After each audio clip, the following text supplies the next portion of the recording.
رب العالمين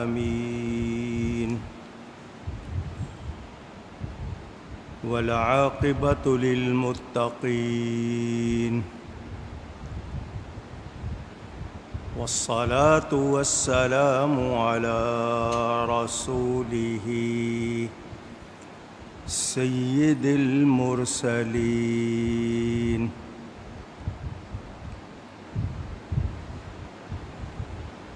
رحمة للعالمين شفيع المذنبين سيد الأولين والآخرين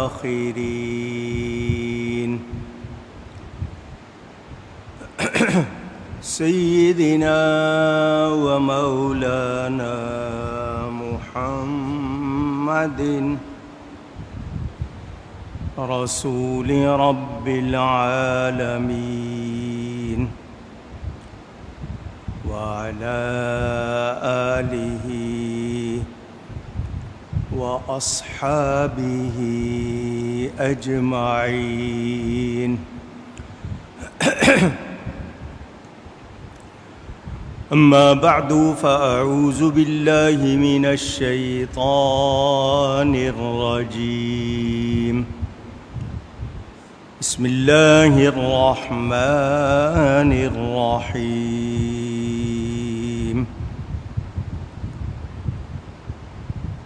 وقل رب أدخلني مدخل صدق وأخرجني مخرج صدق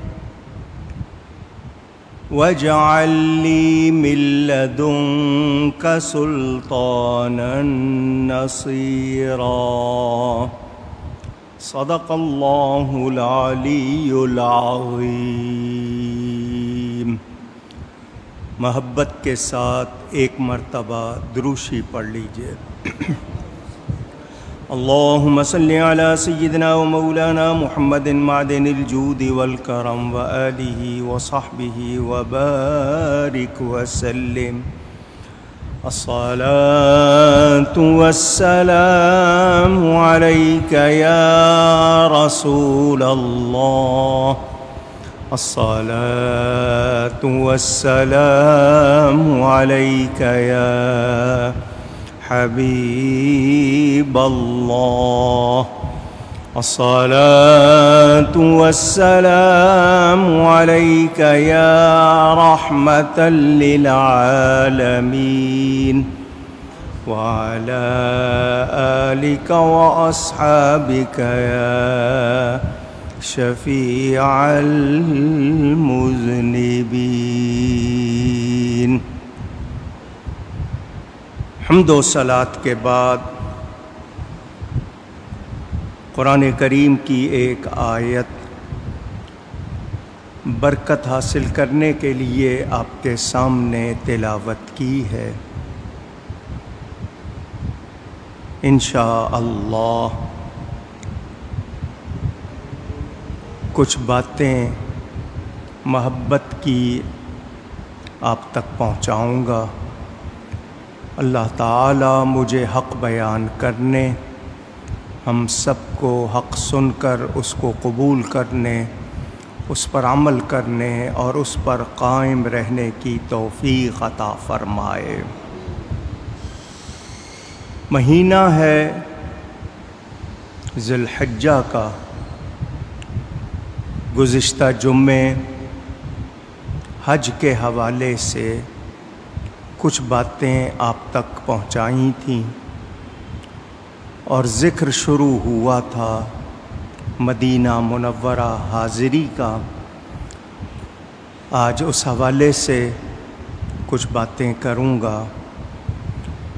پاکستان میں آج ماہ ذی الحجہ کی 9 تاریخ ہے. گزشتہ روز عرب میں 9 تاریخ تھی یوم عرفہ. حجاج کرام جتنے بھی جن کو اجازت دی گئی 10,000 افراد نے حج ادا کیا.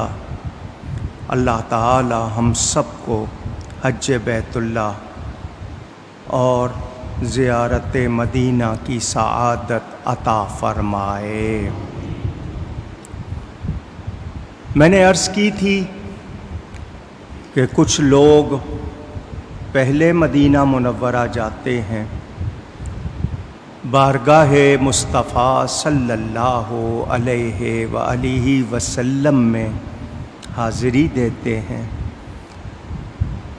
اور حضور صلی اللہ علیہ وسلم سے برکات لے کر مکہ مکرمہ آتے ہیں، اور کچھ لوگ پہلے مکہ مکرمہ جاتے ہیں، حج کر کے گناہوں سے پاک ہو کے پھر مدینہ منورہ جاتے۔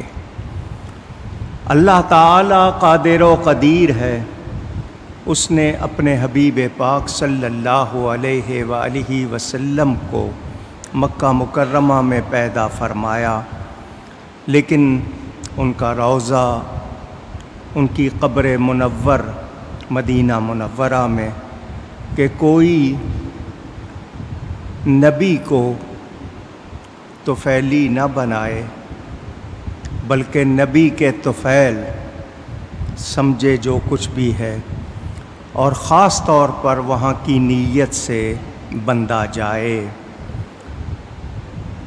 محبت والے حج کر لیتے ہیں، ظاہر بھی اجلا ہو گیا، باطن بھی اجلا ہو گیا۔ مکہ مکرمہ میں ایک عمارت کے گرد پھیرے لگاتے رہے، سلا ہوا لباس چھوڑ کر بے سلا لباس پہن لیا، طواف کیا، صفا مروہ کی سعی کی۔ کوئی دیکھے تو دیوانہ سمجھے۔ اب جس بارگاہ کی حاضری ہے وہاں دیوانگی نہیں، وہاں فرزانگی چاہیے، ادب چاہیے۔ ہاں ہاں رہے مدینہ ہے، غافل ذرا تو جاگ، او پاؤں رکھنے والے یہ جا چشم و سر کی ہے۔ یہ آنکھوں اور سر کو قدم بنانے والی جگہ ہے، یہاں سر کے بل، آنکھوں کے بل جانا ہے۔ یہ راہ مدینہ ہے، محبت والے سرشار ہو کر راہ مدینہ اختیار کرتے ہیں۔ مدینہ منورہ حضور صلی اللہ علیہ وآلہ وسلم ہجرت فرما کر وہاں تشریف لے گئے۔ مسلم شریف میں حدیث موجود، دعا فرمائی، اللہم حبب الینا المدینۃ کما حببت مکۃ او اشد۔ اے اللہ، تو مدینہ منورہ کو ہمارے لیے ایسا محبوب بنا دے جیسا کہ مکہ، بلکہ اس سے بھی زیادہ۔ خود نبی پاک صلی اللہ علیہ وآلہ وسلم دعا فرما رہے ہیں مدینہ منورہ کے لیے۔ وہاں نبی پاک صلی اللہ علیہ وسلم خود موجود ہیں، اپنے جسم اقدس کے ساتھ، اپنی حیات حقیقی کے ساتھ خود تشریف فرما ہے۔ مکہ میں اللہ کا گھر ہے، اللہ جسم سے پاک ہے، جسمانیات سے، مکان سے، مکانیات سے پاک ہے۔ مدینہ منورہ میں خود رسول اللہ صلی اللہ علیہ وسلم تشریف فرما ہے۔ مدینہ منورہ کے بہت سے نام ہیں، پرانا نام لینا اب جائز نہیں۔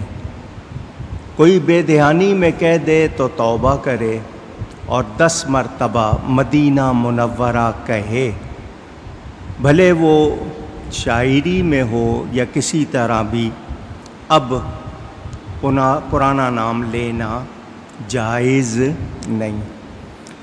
یہ وہ مدینہ منورہ ہے، فرمایا ان الایمان لیعرض الی المدینۃ کما تعرض الحیۃ الی جحرھا، بے شک مدینہ منورہ کی طرف ایمان اس طرح کھینچا چلا آتا ہے جس طرح سانپ اپنے سوراخ کی طرف، ہول کی طرف آتا ہے۔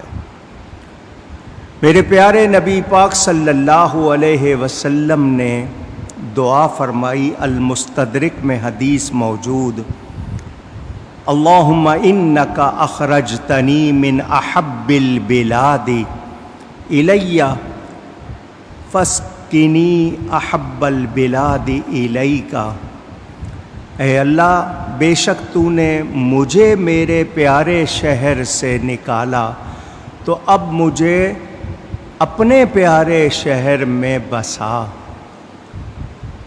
مکہ مکرمہ حضور صلی اللہ علیہ وسلم کو بہت پیارا، مگر وہاں سے آپ نے ہجرت فرمائی تو دعا کی، یا اللہ اب جو شہر تجھے پسند ہے مجھے وہاں بسا۔ دعا فرمائی، بے شک ابراہیم علیہ السلام نے مکہ کو حرم بنایا اور اس کے رکنوں کے لیے دعا فرمائی، اور بے شک میں نے مدینہ منورہ کو حرم بنایا جس طرح حضرت ابراہیم نے مکہ کو حرم بنایا، اور میں نے اس کے پیمانوں میں اس سے دگنی برکت کی دعا کی جو حضرت ابراہیم نے مکہ کے لیے کی تھی۔ نبی پاک صلی اللہ علیہ وسلم نے دعا فرمائی، اللہم بارک لنا فی ثمرنا وبارک لنا فی مدینتنا وبارک لنا فی ساعنا وبارک لنا فی مدنا، اللہم ان ابراہیم عبدک وخلیلک ونبیک وانی عبدک ونبیک وانہ دعاک لمکۃ وانی ادعوک للمدینۃ بمثل ما دعاک لمکۃ ومثلہ معہ۔ مسلم شریف میں حدیث موجود، اے اللہ ہمارے پچھلوں میں، ہمارے لیے مدینہ میں، ہمارے لیے ہمارے پیمانوں میں برکت فرما۔ اے اللہ بے شک حضرت ابراہیم علیہ السلام تیرے بندے، تیرے خلیل، تیرے نبی ہیں، اور بے شک میں بھی تیرا بندہ، تیرا نبی ہوں۔ انہوں نے مکہ مکرمہ کے لیے دعا کی اور میں ویسی ہی دعا مدینہ منورہ کے لیے کرتا ہوں، اور اس سے بھی 2 چند کی دعا کرتا ہوں۔ اور دعا فرمائی بخاری شریف میں حدیث، اللہم اجعل بالمدینۃ ضعفی ما جعلت بمکۃ من البرکہ، اے اللہ جتنی برکتیں مکہ مکرمہ میں تو نے رکھی ہیں اس سے دگنی برکتیں مدینہ منورہ میں رکھ دے۔ اور یہ بھی دعا فرمائی، اللہم اجعل مع البرکۃ برکتین، اے اللہ مکہ مکرمہ کی برکت کے ساتھ 2 برکتیں مدینہ منورہ میں زیادہ فرما دے۔ نبی پاک دعائیں فرما رہے ہیں۔ اور طبرانی میں حدیث موجود، المدینۃ خیر من مکہ، کہ مدینہ منورہ مکہ مکرمہ سے بہتر ہے۔ میرے دوستوں اور بزرگوں، یہ فضائل اگر صرف اتنے ہی سناتا رہوں، متعدد روایات ہیں مدینہ منورہ کے حوالے سے۔ یہ ہمیں کیا بتاتی ہیں کہ وہ شہر رسول ہے۔ نبی پاک صلی اللہ علیہ وسلم وہاں آرام فرما ہے۔ محبت والے کے لیے اس کی خاک کا ایک ایک ذرہ پیارا ہے، وہ ہوائیں وہ فضائیں کہیں اور نہیں جو مدینہ منورہ میں ہیں۔ میرے حضور صلی اللہ علیہ وسلم جب مکہ مکرمہ میں داخل ہوتے تو دعا فرماتے، اللہم لا تجعل منایانا بمکہ حتی نخرج منہا، اے اللہ ہماری موت مکہ میں نہ ہو بلکہ ہم جب مکہ سے نکل کر مدینہ پہنچ جائیں تو ہمیں موت آئے۔ اور پھر حضرت عبداللہ ابن عمر رضی اللہ عنہما فرماتے ہیں کہ نبی کریم صلی اللہ علیہ وسلم نے فرمایا، من استطاع ان یموت بالمدینۃ فلیمت بہا فانی اشفع لمن یموت بہا، جس شخص سے ہو سکتا ہے وہ مدینہ منورہ میں مرے تو چاہیے کہ وہ مدینہ ہی میں مرے، اس لیے کہ جو مدینے میں مرے گا میں اس کی شفاعت کروں گا۔ حضور صلی اللہ علیہ وآلہ وسلم کے صحابی خلیفہ دوم حضرت عمر فاروق دعا کیا کرتے تھے، اللہم ارزقنی شہادۃ فی سبیلک واجعل موتی فی بلد رسولک، اے اللہ مجھے اپنی راہ میں شہادت اور اپنے رسول کے شہر مدینہ میں موت نصیب فرما۔ چنانچہ مسجد نبوی شریف میں نماز کی حالت میں آپ کو شہادت نصیب ہوئی۔ تو مدینہ منورہ بڑا پیارا ہے۔ مدینہ منورہ کی خاک، مٹی، اس کے بارے میں آپ سنتے رہتے ہیں، غبار المدینۃ شفاء من الجذام، مدینہ منورہ کی مٹی جذام یعنی کوڑ جیسی بیماری کے لیے بھی شفا ہے۔ اور وفاء الوفا میں روایت موجود، جذب القلوب میں موجود، والذی نفسی بیدہ ان فی غبارہا شفاء من کل داء، نبی کریم صلی اللہ علیہ وسلم فرماتے ہیں، قسم ہے اس ذات اقدس کی جس کے قبضے میں میری جان ہے، مدینہ کی مٹی ہر بیماری کے لیے شفا ہے۔ محبت والے اس مٹی سے بھی پیار کرتے ہیں، خاک مدینہ کو اپنی آنکھوں کا سرما بناتے ہیں۔ ملائک لگاتے ہیں آنکھوں میں اپنی، ملائک لگاتے ہیں آنکھوں سے اپنی، شب و روز خاک مزار مدینہ، شب و روز خاک مزار مدینہ، عجب رنگ پر ہے بہار مدینہ، کہ سب جنتیں ہیں نثار مدینہ، مدینہ مدینہ مدینہ مدینہ، ہمیں جان و دل سے ہے پیارا مدینہ۔ مدینہ منورہ، وہاں کی حاضری بہت بڑی سعادت ہے۔ مدینہ منورہ میں رہنا، آپ سب چاہتے ہوں گے کہ ہم مدینہ چلے جائیں، وہاں رہیں، مگر وہاں رہنے کے لیے ادب چاہیے۔ مدینے میں تکلیف آئے تو شکایت لبوں پر نہ آئے۔ المدینۃ خیر لہم لو کانوا یعلمون۔ حضور صلی اللہ علیہ وسلم نے فرمایا مدینہ ان کے لیے بہتر ہے اگر وہ جانیں۔ اگر کوئی شخص یہاں کے قیام کو چھوڑ دے گا بد دل ہو کے، دل برا کر کے، تو اللہ اس سے بہتر کو یہاں بھیج دے گا۔ جو جائے گا مدینے سے بد دل ہو کے، اللہ اس سے بہتر کو یہاں بھیج دے گا۔ اور جو شخص مدینہ منورہ کی تکلیفوں اور سختیوں کو برداشت کر کے یہاں رہے گا، قیامت کے دن میں اس کی شفاعت بھی کروں گا، اس کا گواہ بھی ہوں گا۔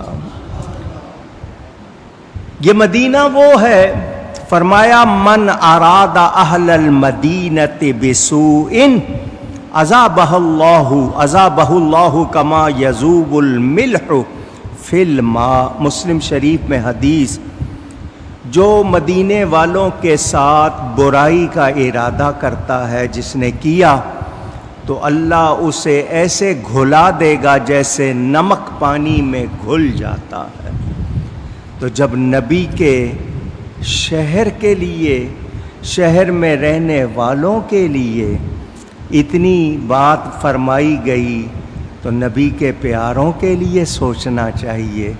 کوئی ان کے بارے میں کوئی ہلکا لفظ کہہ دے تو کتنی سخت بات ہوگی۔ فرمایا جس نے اہل مدینہ کو اذیت پہنچائی، اللہ اس کو اذیت پہنچائے گا۔ یہ کنز العمال میں روایت موجود ہے۔ میرے دوستوں اور بزرگوں، نبی کریم صلی اللہ علیہ وسلم نے فرمایا مدینہ میری ہجرت گاہ ہے، میری خواب گاہ ہے، قیامت کے دن یہیں سے میرا اٹھنا ہے، لہٰذا میری امت پر میرے پڑوسیوں کے حقوق کی حفاظت لازم ہے، جبکہ وہ کبائر سے بچیں، یعنی شریعت کے حقوق کو پہچانیں۔ تو جس نے ان کے حقوق کی حفاظت کی، میں قیامت کے دن اس کا گواہ اور شفیع بنوں گا، اور جس نے ان کے حقوق کی حفاظت نہ کی، وہ قیامت کے دن دوزخ میں پیپ اور خون اس کو پلایا جائے گا۔ تو پتہ چلا بہت ادب چاہیے، نبی پاک کے پڑوسی ہیں، ہمیں ادب کرنا ہے اس شہر کا۔ محبت والے کہتے ہیں اس کے در و دیوار کو بھی چومنا چاہیے، وہاں ادب کرنا چاہیے۔ میرے دوستوں اور بزرگوں، مدینہ منورہ میں جانا، حضور فرماتے من حج الی مکہ ثم قصدنی فی مسجدی کتب لہ حجتان مبرورتان۔ یہ بھی کنز العمال میں روایت کہ جو شخص حج کے لیے مکہ جائے اور پھر ارادہ کر کے میری مسجد میں آئے، اس کے لیے 2 مقبول حج لکھے جاتے ہیں۔ اور جس نے میری مسجد میں 40 نمازیں پے در پے بغیر ناغہ کیے پڑھی، اس کی کوئی اور نماز فوت نہیں ہوئی، یعنی 40 نمازوں میں کوئی اس نے ایک نماز فوت نہ کی، تو وہ دوزخ کے عذاب اور نفاق سے بری لکھ دیا جاتا ہے۔ اسی لیے لوگ 8 دن مدینہ منورہ میں 40 نمازیں ادا کرتے ہیں۔ یہ وہ مدینہ، فرمایا میری مسجد میں ما بین بیتی و منبری روضۃ من ریاض الجنہ۔ بخاری شریف میں حدیث، ومنبری علی حوضی، فرمایا میرے گھر اور میرے منبر کے درمیان کی جگہ جنت کے باغوں میں سے ایک باغ ہے، اور میرا منبر میرے حوض پر ہے۔ اعلیٰ حضرت منظر کشی کرتے ہیں، اس طرف روضے کا نور، اس سمت منبر کی بہار، بیچ میں جنت کی پیاری پیاری کیاری واہ واہ، اس کو ریاض الجنہ کہتے ہیں، کیونکہ کثرت سے حضور صلی اللہ علیہ وسلم کے قدم آئے۔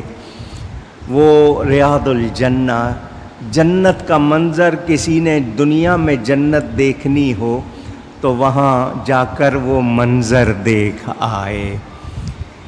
یہ کھجوروں کا ایک باغ تھا کسی زمانے میں، جس جگہ مسجد نبوی پرانی، نبی کریم صلی اللہ علیہ وسلم مدینہ منورہ آئے تو یہ باغ اب سوکھ چکا تھا، صرف سوکھے ہوئے تنے موجود تھے۔ حضور صلی اللہ علیہ وسلم کو جگہ پسند آئی۔ سہل اور سہیل دو یتیم بچے تھے، ان کی ملکیت تھی۔ حضرت ابو بکر نے ان کو رقم ادا کی اور یہ جگہ لے کر مسجد کے لیے وقف کر دی۔ ان بچوں نے پیسے لینے سے انکار کیا، فرمایا نہیں ان کو دو۔ تو وہاں مسجد نبوی بنی، اوپر کھجور کی چھال ڈال گئی تھی، گارے کے ساتھ چھوٹی سی چار دیواری کر دی گئی۔ یہ وہ مسجد، وہ ستون اب پلر بنے ہوئے ہیں۔ ان ستونوں میں ایک ستون جس کا اب نام اسطوانۃ المخلقہ، جس کو ستون حنانہ بھی کہتے ہیں، جس سے ٹیک لگا کر، پشت لگا کر حضور صلی اللہ علیہ وسلم خطبہ ارشاد فرماتے تھے۔ واقعہ آپ نے سنا ہوا ہے۔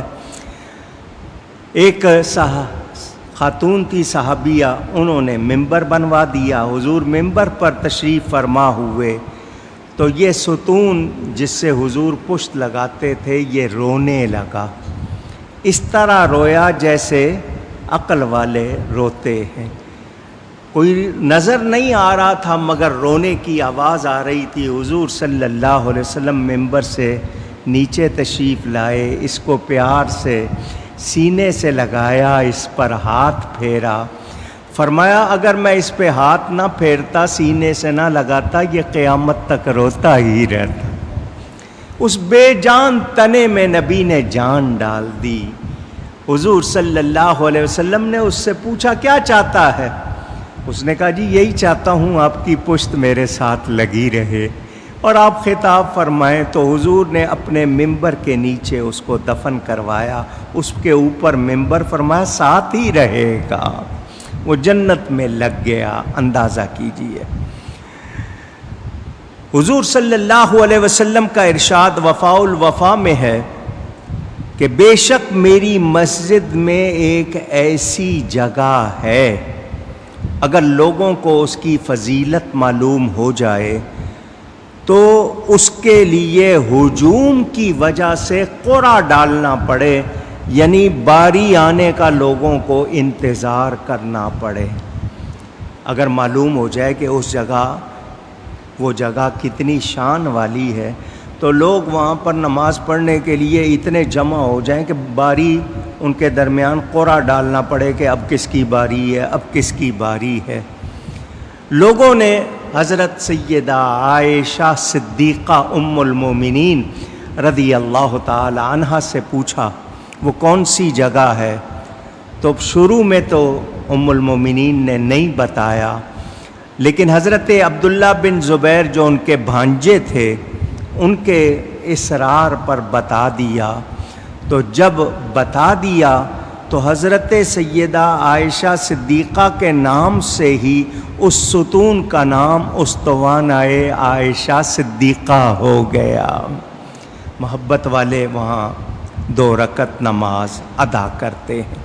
اسطوانۃ التوبہ، حضرت ابو لبابہ جو انہوں نے اپنے آپ کو اس کے ساتھ باندھ لیا تھا، جب تک میری توبہ قبول نہیں ہوگی میں نہیں نکلوں گا یہاں سے، بندھے رہے۔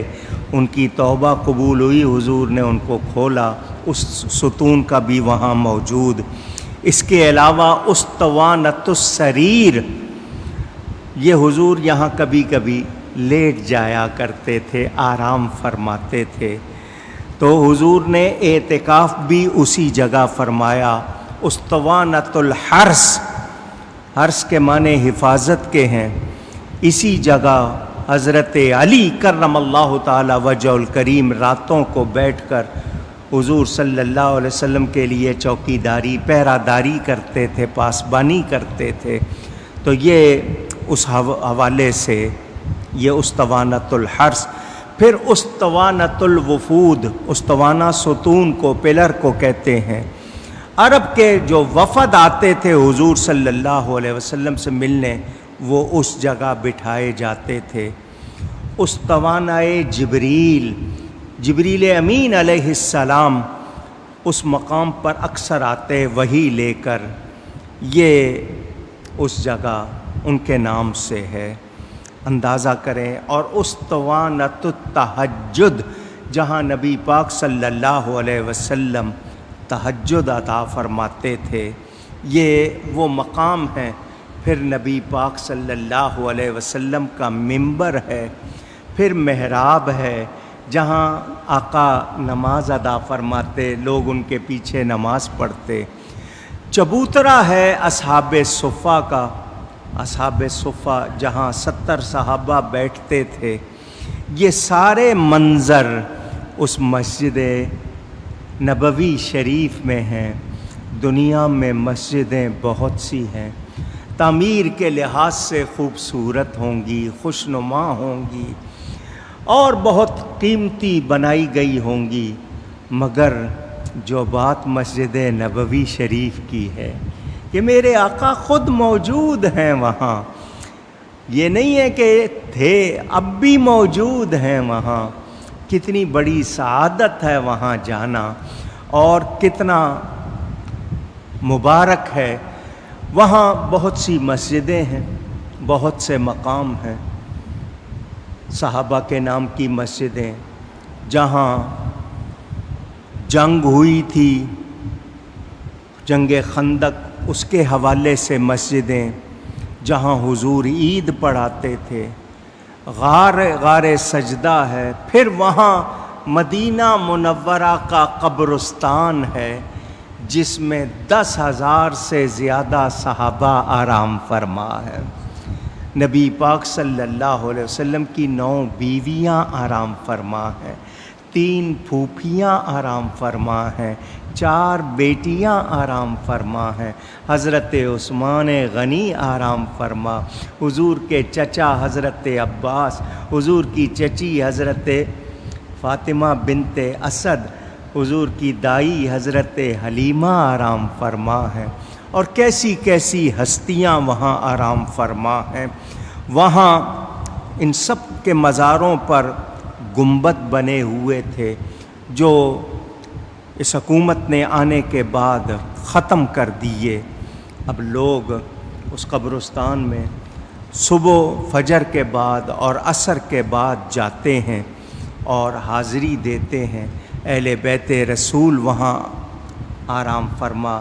پھر اسی شہر میں نبی پاک کے پیارے چچا سید الشہداء حضرت حمزہ بن عبد المطلب آرام فرما ہیں، ان کے ساتھ حضرت عبداللہ بن جحش اور شہدائے احد۔ ہر سال حضور ان کے مقبرے پر جاتے تھے، دعا کرتے تھے۔ اور پھر وہ پہاڑ ہے مدینہ منورہ میں جس کا نام جبل احد ہے۔ حضور فرماتے ہیں یہ پہاڑ ہم سے محبت کرتا ہے، ہم اس سے محبت کرتے ہیں۔ نبی کریم صلی اللہ علیہ وسلم تشریف لے گئے، وہ خوشی سے جھومنے لگ گیا۔ نبی پاک نے اپنے پاؤں مبارک سے اس کو ٹھوکر ماری، اس کا ہلنا بند ہو گیا، وہ خوشی سے جھوم رہا تھا۔ نبی کریم صلی اللہ علیہ وآلہ وسلم کے اس شہر میں 35 کنویں تھے پانی کے، ان میں سے اب کوئی اکا دکا دوسری جگہ، باقی سارے بند کر دیے گئے۔ 7 کنویں بہت زیادہ مشہور، بیر عریس، غرس، روما، بداعہ، بصا، حا اور عہن وہاں موجود تھے۔ ان میں حضور صلی اللہ علیہ وسلم کی برکت سے کسی میں حضور نے لعاب ڈالا تھا، کسی کا پانی ایک ایسا کہ اس کے پانی کو اگر اس سے نہائیں تو بخار چلا جاتا ہے، اور اسی ایک کنویں میں حضور صلی اللہ علیہ وسلم کی انگوٹھی شریف اس کنویں میں چلی گئی تھی۔ یہ مدینہ منورہ، نبی پاک کا شہر، ایک انسان جس نے میرے نبی صلی اللہ علیہ وسلم کو نہیں دیکھا، ان کے صحابہ کو نہیں دیکھا، وہ جب اس شہر میں جاتا ہے تو سوچتا ہے یہاں حضور چلے ہوں گے، یہاں بیٹھے ہوں گے، یہاں نماز پڑھائی ہوگی، یہاں خطبہ ارشاد فرمایا ہوگا۔ اس کے لیے ان جگہوں کا دیکھنا کتنا مبارک، کتنا اس کو رشک ہوتا ہوگا اپنی آنکھوں پر کہ میں کون سے منظر دیکھ رہا ہوں۔ وہاں کی حاضری کوئی معمولی بات نہیں۔ روضہ شریف کی تعمیر ہوتی رہی، حجرہ رسول اس کے اوپر ایک گنبد بنا، اس وقت دوسرا گنبد سبز گنبد موجود ہے، اس کے ارد گرد سبز رنگ کی جالیاں اور چہرے کی طرف سنہری جالیاں ہیں، ان میں نبی پاک صلی اللہ علیہ وسلم کے چہرے کے سامنے ایک سوراخ، اور ایک حضرت ابو بکر کے چہرے کے سامنے، ایک حضرت عمر کے چہرے کے سامنے۔ محبت والا نبی پاک کے چہرہ اقدس کے سامنے کھڑے ہو کر کتنی خوشی محسوس کرتا ہوگا، اس کو لگتا ہوگا کہ میرے لیے اس سے بڑی کوئی اور بات نہیں ہے۔ مدینہ منورہ، نبی پاک صلی اللہ علیہ وسلم کا مبارک شہر۔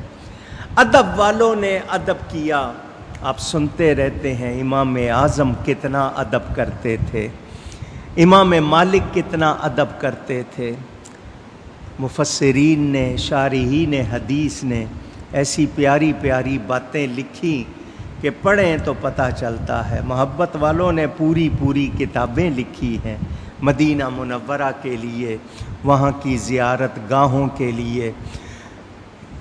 طائف کے کچھ لوگ آئے مدینہ منورہ میں، مسجد نبوی میں بیٹھے ہوئے باتیں کر رہے تھے۔ حضرت عمر نے چھوٹا سا کنکر ان کی طرف پھینکا، کون ہو تم لوگ، کیوں اس طرح باتیں کر رہے ہو؟ پتہ نہیں یہاں آواز اونچی نہیں کی جاتی، یہاں آواز بھی اونچی نہیں کرنی، فرمایا تم دوسرے شہر سے آئے ہو ورنہ تمہیں سزا دیتا، یہ مدینہ ہے، اس کا ادب کرنا ہے۔ مسجد نبوی شریف ترک بادشاہوں نے بنائی، ہتھوڑے کا استعمال بھی اندر نہیں کیا، اس کے اوپر ربر چڑھایا تھا تاکہ آواز نہ ہو۔ اتنے ادب سے، اتنے خلوص سے انہوں نے بنائی۔ اب تو وہاں جو شور شرابہ ہوتا ہے، ادب بھول گئے لوگ یہاں کے جانے والے بھی اپنا فون وہاں بند نہیں کرتے، اس کی گھنٹیاں مسجد میں بجاتے ہیں، وہاں بیٹھے باتیں کرتے ہیں۔ کس کی بارگاہ میں آئے ہو، کس جگہ آئے ہو، ذرا سوچو یہ کون سی بارگاہ ہے؟ یہاں حاضری ملی ہے تو یہاں کی سب سے بڑی عبادت بھی ادب ہے۔ اگر ہو سکے پورا ادب تو ہو سکتا نہیں، حضور کے چہرے کے سامنے جا رہے ہو، سلام پڑھ رہے ہو، حضور صلی اللہ علیہ وسلم دیکھ رہے ہیں، سن رہے ہیں، تو وہاں تو ادب رکھے۔ وہاں اس کو روضے کو پیٹ کر کے فوٹو بنا رہے ہیں۔ اگر کوئی ایک آدھی فوٹو بنانی بھی ہے تو پیٹ کر کے تو نہ بناؤ، اگر بنا رہے ہو اول تو یہ دیکھو کہ کس کی بارگاہ میں کھڑے ہو۔ یہاں بادشاہوں کے سامنے آپ کو مجال نہیں ہوتی، وہ کون ہستی ہیں، کجا دنیا کے بادشاہ، کہاں والی کونین رسول اللہ صلی اللہ علیہ وسلم۔ ان کی بارگاہ میں جب آپ کھڑے ہوتے ہیں آپ کو اندازہ نہیں ہے کہ یہ کتنی بڑی سعادت۔ ایک بات کرنے لگا ہوں، کچھ لوگوں نے کتابوں میں بھی لکھ دیا، اپنی تقریروں میں بھی کہا کہ حج کرنے آؤ تو مدینہ آنا ضروری نہیں، معاذ اللہ۔ ثم معاذ اللہ استغفر اللہ ربی من کل ذنب واتوب الیہ۔ لکھنے والوں نے لکھ دیا، کہنے والوں نے کہہ دیا۔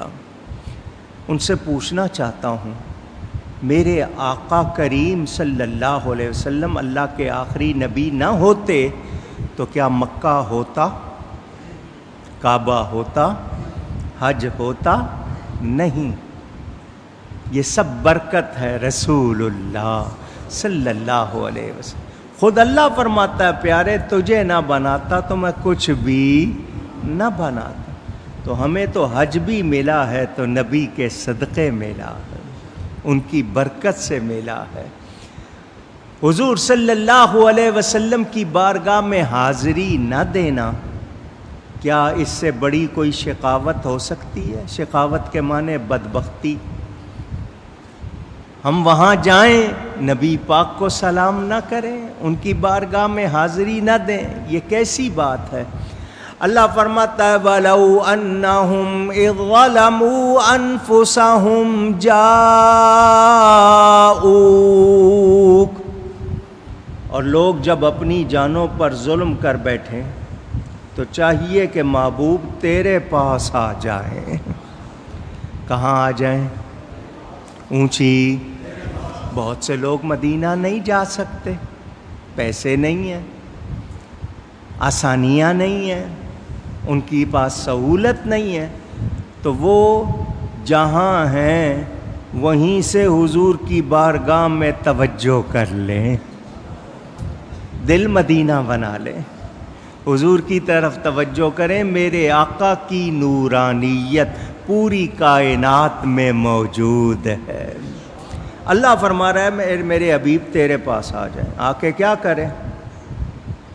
وَاسْتَغْفَرُوا اللَّهَ وَاسْتَغْفَرَ لَهُمُ الرَّسُولُ، محبوب تیری بارگاہ میں آ کے اللہ سے معافی چاہیں، بخشش چاہیں، اور آپ ان کے لیے سفارش فرمائیں، آپ بھی ان کے لیے بخشش چاہیں۔ لَوَجَدُوا اللَّهَ تَوَّابًا رَحِيمًا، تو اللہ کو پالیں گے بہت توبہ قبول کرنے والا مہربان۔ اللہ ہر جگہ ہے مگر ملتا ہے تو بارگاہ مصطفیٰ میں ملتا ہے۔ آئیں تو صحیح، محبت سے آئیں۔ اور جو مدینہ منورہ جائے کیا نیت کرے؟ اس پر بھی کچھ لوگوں نے لکھا مسجد کی نیت کرے، حضور کی نیت نہ کرے، زیارت کی نیت نہ کرے، سلام کی نہ کرے، مسجد کی نیت کرے۔ اگر حضور نہ ہوتے تو وہ مسجد ہوتی؟ اس مسجد کی عزت، اللہ کا گھر، لیکن وہاں حضور موجود ہیں، اور حضور کی نیت سے نہ جائے تو پھر کس کی نیت سے جائے؟ تو جو لوگ کہتے ہیں نہیں حضور کی نیت سے جانا، انہوں نے کہا شرک ہے، معاذ اللہ، یہاں تک لکھ گئے۔ انہیں محبت نہیں، یہ نہیں جانتے کہ یہ ساری کائنات صدقہ ہے نبی پاک صلی اللہ علیہ وسلم کا، وہ نہ ہوتے تو کچھ بھی نہ ہوتا۔ میں نے پچھلے جمعے بھی آپ کو اعلیٰ حضرت کے اشعار سنائے تھے، ان سے پوچھا کسی نے کہاں جا رہے ہیں، تو انہوں نے کعبے کا نام نہیں لیا، حضور کا ہی نام لیا۔ تو یہ زیارت گاہیں جن کی میں نے آپ کو تفصیل بتائی، لوگ ان مسجدوں میں جاتے ہیں، زیارت کرتے ہیں، 2 رکعت برکت حاصل کرنے کے لیے ادا کرتے ہیں، اس شہر کو دیکھتے ہیں، وہاں کے در و دیوار کو دیکھتے ہیں کہ یہ محبوب کا شہر ہے، نبی پاک کا شہر ہے، مدینۃ الرسول ہے۔ وہاں کی ہوا میں لمبے لمبے سانس لیتے ہیں کہ یہ ہوا روضہ رسول سے ٹکرا کے آ رہی ہے۔ یہ مدینہ منورہ کی ہوا وہاں کی خاک کا بھی ادب کرتے ہیں کہ وہ نبی پاک صلی اللہ علیہ وسلم کے شہر کی ہوا ہے، تو محبت والے وہاں جاتے ہیں تو نبی پاک صلی اللہ علیہ وسلم کی نیت کر کے کہ ہم حضور کے پاس جا رہے ہیں۔ اور حضور نے کیا فرمایا؟ جو یہاں آئے زیارت کرے میری قبر کی، میری وفات کے بعد تو گویا اس نے میری زندگی میں میری زیارت کی۔ حضور صلی اللہ علیہ وسلم کا ارشاد، میں ذکر مدینہ کرتے ہوئے وہ جذبات وہ اپنے اندر روک رہا ہوں، اس انداز میں نہیں بول پا رہا، کیونکہ وہ ایک کیفیت ہے جو اندر ہے، لفظوں میں شاید اس کو ڈھال بھی نہ سکوں۔ میرے نزدیک اس کائنات میں نبی پاک صلی اللہ علیہ وسلم کا شہر ہمارے لیے جنت ہے۔ جسے دیکھنی ہو جنت وہ مدینہ دیکھ آئے، اور جو مدینہ دیکھ لے گا وہ مدینہ جس نے دیکھا ہے وہ جب جائے گا جنت میں کہے گا یہ جگہ دیکھی ہوئی معلوم ہوتی ہے۔ یہ ریاض الجنہ اسی طرح اٹھا کر جنت میں رکھ دیا جائے گا، احد پہاڑ جنت کے دروازے پہ رکھ دیا جائے گا۔ اندازہ کریں کتنی فضیلت ہے اس شہر کی، کتنا مرتبہ۔ اب ایک بحث چل گئی علماء میں کہ مکہ افضل ہے یا مدینہ افضل ہے، یہ بحث چل گئی علماء میں کہ مدینہ منورہ میں ایک نیکی 50,000 گنا زیادہ ثواب، مکہ مکرمہ میں ایک نیکی 1,00,000۔ تو کہتے ہیں جب مکہ میں 1,00,000 ہے تو پھر مکہ کا درجہ زیادہ ہوا۔ اس پر علماء نے کہا کہ مکہ مکرمہ کی 1,00,000 نیکی بلا شبہ بہت بڑی بات، مگر نبی پاک کے 50,000 جو ہے اس کے لیے میں نے آپ کو مشکات شریف سے ایک حدیث سنائی تھی، اس کے مطابق علماء لکھتے ہیں 49 کروڑ نماز کا ثواب ہے ایک نماز کا مدینے میں۔ کتنا؟ 49 کروڑ۔ اور یہ ہمارے اندازے ہیں، ادب والے کا وہاں گزارا ہوا ایک لمحہ بھی کتنا بھاری ہوگا اس کا اندازہ ہو سکتا نہیں۔ میرے دوستوں اور بزرگوں، مدینہ منورہ کی حاضری کے حوالے سے میں 2-1 باتیں اور عرض کر رہا ہوں۔ حضور صلی اللہ علیہ وآلہ وسلم کی وفات شریف کے بعد ایک دیہاتی شخص مدینہ منورہ آیا، روضہ شریفہ کی خاک لے کے اپنے منہ پہ اپنے سر پہ ڈالی اور آیت پڑھی۔ اللہ فرماتا ہے وَلَوْ أَنَّهُمْ إِذ ظَّلَمُوا أَنفُسَهُمْ جَاءُوكَ، اور جو لوگ اپنی جانوں پر ظلم کریں اے حبیب تیری بارگاہ میں آ جائیں، تو اس نے کہا کہ میں نے بے شک اپنی جان پہ ظلم کیا، اے مولا میں تیرے حبیب کی بارگاہ میں آ گیا ہوں اور تجھ سے بخشش مانگتا ہوں۔ اور پھر حضور کی بارگاہ میں عرض کی کہ اے بہترین ذات جن کا مبارک جسم اس ہموار زمین میں دفن کیا گیا، جن کی خوشبو سے زمین اور ٹیلے بھی معطر ہو گئے، خوشبودار ہو گئے، میری جان قربان ہو اس قبر پر جس میں آپ آرام فرما ہے، اس میں پاکیزگی ہے، طہارت ہے، بخشش ہے، سخاوت ہے، کرم ہے، اور آپ وہ شفیع ہیں جن سے شفاعت کی امید کی جاتی ہے جب پل صراط پر لوگوں کے قدم پھسل رہے ہوں گے۔ اور آپ کے 2 صاحبوں جو آپ کے ساتھ آرام فرما ہیں، سیدنا صدیق اکبر، سیدنا فاروق اعظم، تو میں ان کو نہیں بھول سکتا، ان کو بھی سلام کرتا ہوں۔ حضور کی بارگاہ میں رویا، گڑ گڑایا، پکارا، قبر رسول سے آواز آئی قد غفر لک، جا اللہ نے تجھے بخش دیا ہے۔ میرے دوستوں اور بزرگوں، حدیث پاک کنز العمال میں، دارقطنی میں، بیہقی میں فرمایا من زار قبری وجبت لہو شفاعتی، جس نے میری قبر کی زیارت کی اس کے لیے میری شفاعت واجب ہو گئی۔ اور شفاء السقام میں، جذب القلوب میں یہ روایت من زار قبری حلت لہو شفاعتی، جس نے میری قبر کی زیارت کی اس کے لیے میری شفاعت حلال ہو گئی۔ اور سیدنا فاروق اعظم رضی اللہ تعالی عنہ کی روایت، حضور فرماتے ہیں جس نے میری یا میری قبر کی زیارت کی میں اس کا شفیع بھی ہوں گا، گواہ بھی ہوں گا، اور جو حرمین میں کسی ایک میں، مکہ مکرمہ مدینہ منورہ میں مرے گا، اللہ تعالیٰ اس کو قیامت کے دن امن والوں میں سے اٹھائے گا۔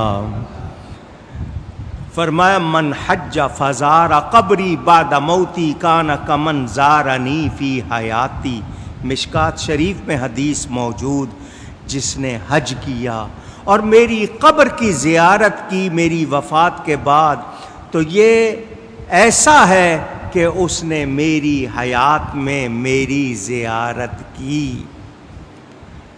ایک حدیث کنز العمال میں ہے، فرمایا جو میری زیارت کو آئے اور سوائے میری زیارت کے کوئی اور غرض نہ ہو تو مجھ پر حق ہے کہ میں قیامت کے دن اس کی شفاعت کروں۔ اب حضور خود فرما رہے ہیں کہ میری زیارت کو آئے، اور آج کوئی کہے کہ زیارت کو جانا منع، مسجد کی نیت کرو تو اس کی مانے یا نبی کی مانے؟ ہم حضور صلی اللہ علیہ وسلم کی زیارت کے لیے جاتے ہیں۔ فرمایا جس نے مدینے میں آ کر میری زیارت کی، برائی سے باز رہتے ہوئے، اللہ کی رضا کے لیے، بنیت ثواب، کوئی اور غرض نہ ہو، تو وہ میرے پڑوس میں ہوگا اور قیامت کے دن میں اس کی شفاعت کروں گا۔ حضور صلی اللہ علیہ وسلم کا ارشاد مشکات شریف میں من زارنی متعمدن کان فی جواری یوم القیامہ، فرمایا جو قصدن عمدن یعنی زیارت کی نیت سے آ کر میری زیارت کرے وہ قیامت کے دن میرے پڑوس میں ہوگا۔ اندازہ کیجئے خود نبی پاک صلی اللہ علیہ وسلم کا ارشاد، پتہ کیا چلا؟ نبی پاک کی بارگاہ میں حاضری کوئی معمولی بات نہیں۔ اور یہ حدیث کنز العمال میں ہے من حج البیت ولم یزرنی فقط جفانی، بعض نے کہا صرف فقط جفا اور بعض نے فقط جفانی، کہ جس نے بیت اللہ کا حج کیا اور میری زیارت نہیں کی اس نے مجھ پر جفا کی یا اس نے جفا کی۔ کیا مطلب؟ کہ اس کو آنا چاہیے تھا، میری وجہ سے سب کچھ ملا تھا، میرے پاس آتا رحمت پاتا، نہیں آیا تو اس نے کیا کیا؟ ظلم کیا۔ اب یہ حدیث بھی سن لیجئے، من زارنی میتن فکأنما زارنی حیا ومن زار قبری وجبت لہ شفاعتی یوم القیامت وما من احد من امتی لہ ساعۃ ثم لم یزرنی فلیس لہ عذر۔ فرمایا جس نے میری وفات کے بعد میری زیارت کی تو گویا اس نے میری حیات میں میری زیارت کی، اور جس نے میری قبر کی زیارت کی اس کے لیے قیامت کے دن میری شفاعت واجب ہو گئی، اور جو میری امت میں سے میری زیارت کرنے کی طاقت رکھتا ہو اور پھر میری زیارت نہ کرے اس کے لیے کوئی عذر بہانہ نہیں ہوگا۔ اور یہ بھی سن لیں، جس نے میری وفات کے بعد میری زیارت کی گویا اس نے میری زندگی میں میری زیارت کی، اور جس نے میری قبر کی زیارت نہیں کی اس نے جفا کی۔ نبی پاک صلی اللہ علیہ وسلم کے ان ارشادات سے کیا پتہ چلا کہ مدینہ منورہ جائیں، نبی پاک کی نیت کر کے جائیں، ادب سے جائیں، وہاں رہیں تو ادب سے رہیں، اور یہ یقین رکھیں کہ حضور صلی اللہ علیہ وسلم حقیقی حیات کے ساتھ موجود ہیں اور دیکھ رہے ہیں، دیکھ رہے۔ ذوق بطحا نہیں تو کچھ بھی نہیں، ذوق بطحا نہیں تو کچھ بھی نہیں، یہ تمنا نہیں تو کچھ بھی نہیں، جالیاں سامنے ہوں روزے کی، یہ نظارہ نہیں تو کچھ بھی نہیں، جان دوں جا کے ان کی چوکھٹ پر، یہ ارادہ نہیں تو کچھ بھی نہیں، مال اولاد جان سے بڑھ کر عشق ان کا نہیں تو کچھ بھی نہیں، یہ سمجھ لو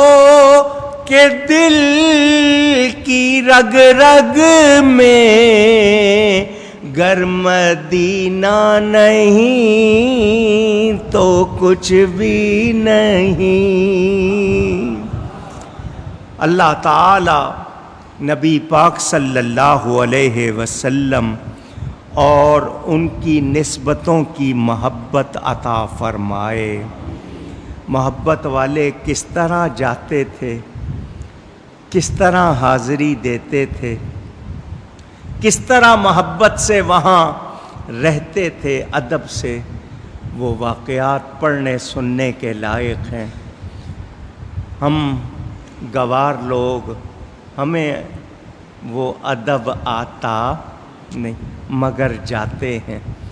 اعلیٰ حضرت فاضل بریلوی فرماتے ہیں، سرکار ہم گواروں میں طرز ادب کہاں، سرکار ہم گواروں میں طرز ادب کہاں، ہم کو تو بس تمیز یہی بھیک بھر کی ہے، اور حضور کے سامنے جا کر عرض کرنا، قسمت میں لاکھ پیچ ہوں، 100 بل 1000 کج، یہ ساری گتھی ایک تیری سیدھی نظر کی ہے۔ ہماری قسمت میں کتنے پیچ ہوں، کتنے بل ہوں، کتنا ٹیڑھ پن ہو، حضور آپ کی ایک سیدھی نظر ہو گئی، سارا کچھ ٹھیک ہو جائے گا۔ محبت والے اکثر روضہ شریف کے سامنے جا کر جو شعر پڑھنے کو جی چاہتا ہے، وہ سارے سناؤں تو بہت ہیں، اس وقت جی چاہتا ہے کہ عرض کریں، چمک تجھ سے پاتے ہیں سب پانے والے، چمک تجھ سے پاتے ہیں سب پانے والے، میرا دل بھی چمکا دے چمکانے والے۔ اور خالد محمود صاحب نے اپنے انداز میں کہا، بس آپ اپنی غلامی کی دے دیں سند، آپ اپنی غلامی کی دے دیں سند، بس یہی عزت و مرتبہ چاہیے۔ حضور بس اپنے غلاموں میں شامل کر لیں، اس سے زیادہ اور کوئی تمنا نہیں ہے۔ نبی کریم صلی اللہ علیہ وسلم کی بارگاہ کی حاضری جس کسی کو نصیب ہوئی ہے، پہلے سوچا کرتے تھے، اب آپ کی نگاہوں میں وہ منظر رہتے ہوں گے، یہ کتنی بڑی بات ہے۔ جب سوچا سامنے منظر آ گئے، نبی کریم صلی اللہ علیہ وسلم کی اس مسجد میں، اس شہر میں جانا بہت بڑی سعادت۔ اللہ تعالیٰ بار بار بار بار بار بار بار بار یہ سعادت عطا فرمائے، مدینے جائیں پھر آئیں، دوبارہ پھر جائیں، تمام عمر اسی میں تمام ہو جائے۔ مدینہ منورہ کی باتیں آپ نے سنی، میں نے مختصراً تھوڑا سا ذکر کیا محبت کے ساتھ۔ واقعات بہت ہیں، میرے والد صاحب قبلہ کی کتاب راہ عقیدت پڑھنا، اور اس میں آپ کو بہت کچھ ملے گا۔ بس ایک شعر پڑھ کے آگے قربانی کا ذکر کرتا ہوں۔ علامہ اقبال جیسا شخص کیا کہتا ہے؟ خاک طیبہ از دو عالم خوش ترست، وے خنک شہر کے در وے دل برست۔ مدینہ منورہ کی خاک، مٹی دو عالم سے اچھی ہے۔ کیوں؟ اس لیے کہ ہم سب کے دل بر اس مٹی میں آرام فرما ہے، وہاں آرام فرما ہے۔ اور مٹی کا وہ ٹکڑا جو جسم رسول سے لگا ہوا، وہ عرش معلیٰ سے بھی افضل ہے۔ ایسی جگہ حاضری ہو جائے تو پھر اور کیا چاہیے؟ جس خاک پہ رکھتے تھے قدم سید عالم، اس خاک پر جان و دل شیدا ہے ہمارا۔ اللہ تعالی مدینہ منورہ کی حاضری بھی نصیب فرمائے، وہاں کا ادب بھی نصیب فرمائے۔ لوگوں نے کل مکہ مکرمہ میں حج ادا کیا، آج انہوں نے وہاں قربانی کی۔ قربانی کے حوالے سے دو تین باتیں انشاءاللہ کل صبح عید سے پہلے خطبے میں مزید عرض کروں گا۔ یہ قربانی اللہ کی طرف سے حکم ہے۔ کس کی طرف سے؟ پھر کہیے۔ وہ لوگ جو یہ کہنا چاہتے ہیں کہ قربانی کرنے کی بجائے وہ پیسے غریبوں کو دے دو، کسی کی مدد کر دو، تو وہ اللہ کے حکم میں دخل دیتے ہیں، اور اللہ کے حکم میں دخل دینا یہ مسلمان کا کام اونچی نہیں۔ آپ کو زیادہ سمجھ ہے؟ آپ کو زیادہ عقل ہے؟ حدیث کے مقابل کوئی اپنی رائے نہیں دے سکتا، تو آپ اللہ کے حکم کے سامنے کہیں نہیں جی دیکھو اتنے جانوروں کا خون ہوتا ہے، تو جس وقت آپ کوٹھیاں بناتے ہو کروڑوں کی، اس وقت آپ کو غریب کیوں نہیں یاد آتے؟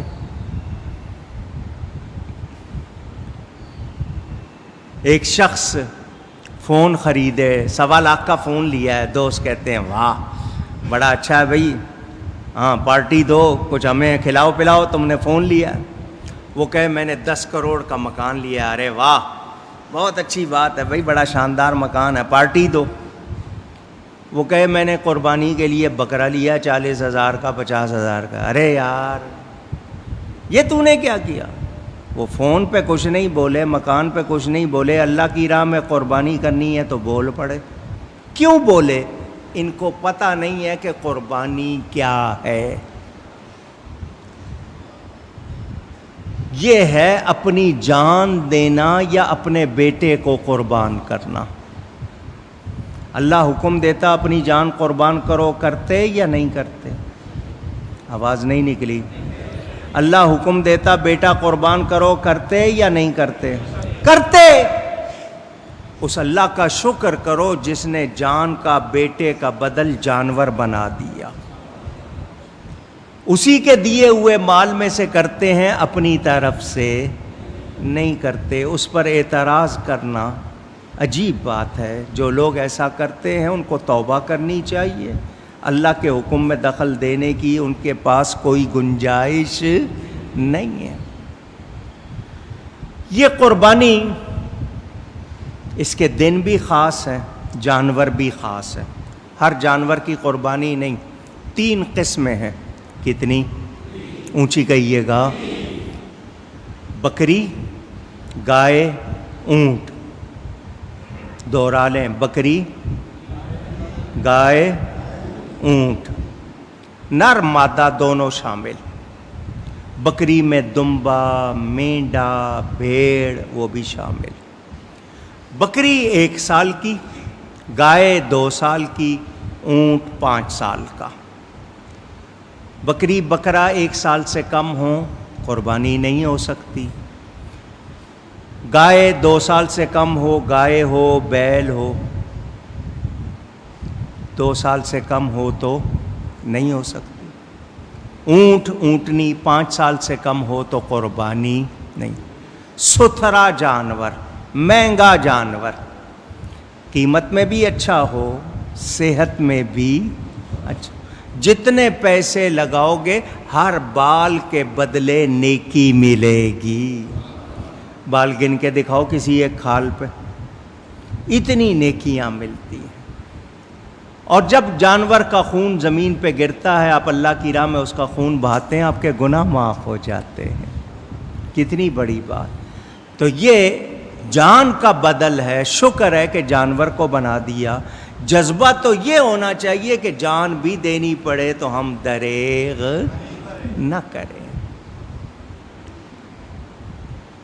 خاص دن ہے اس کے 3 دن، ذی الحج کے 10، 11، 12۔ کتنے دن؟ 10، 11، 12 کی مغرب تک، مغرب سے پہلے پہلے تک۔ مغرب ہو گئی تو اب قربانی نہیں ہوگی۔ یہ 3 دن ہے۔ رات میں بھی ہو سکتا ہے۔ رات میں مکروہ ہے، لائٹ نہ چلی جائے، اچانک اندھیرا ہو جائے، آپ اپنے آپ کو، جانور کو سنبھال نہ سکیں، اس لیے مکروہ ہے، ورنہ رات میں بھی ہو سکتی ہے۔ مرد بھی ذبح کر سکتا ہے، عورت ذبح کرنا چاہے وہ بھی کر سکتی ہے، لیکن گھبرا نہ جائے، کوئی اور سے مسئلہ ہو۔ بہرحال ہر وہ شخص جو صاحب نصاب ہے، صاحب نصاب کا مطلب جس کے پاس اتنے پیسے اپنی ضرورتوں کے سوا کہ اس پر زکوٰۃ ادا کرنا لازم ہو جائے، اس کو صاحب نصاب کہتے ہیں۔